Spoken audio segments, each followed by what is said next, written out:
ফ্রাইডেতে বাচ্চাদের বাবার একটা প্রোগ্রাম ছিল, যে কারণে আসলে আমাদের সবাইকে ঢাকা রেসিডেন্সিয়াল মডেল কলেজে যেতে হয়।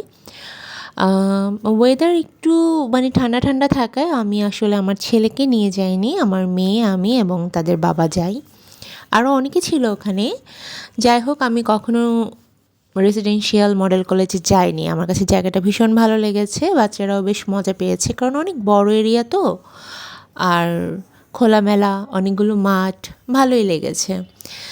বাচ্চার বাবা তার কাজে ছিল, আমরা ওদের খেলা উপভোগ করেছি, আমাদের কাছে ভীষণ ভালো একটা সময় কেটেছে, ভালোই লেগেছে। কিন্তু একটা জিনিস খুব বিরক্ত করেছে, সেটা হচ্ছে মশা, কারণ সময়টা বিকেল ছিল তো প্রচুর মশা ছিল, এত বড় বড় মশা ছিল যে কি বলবো।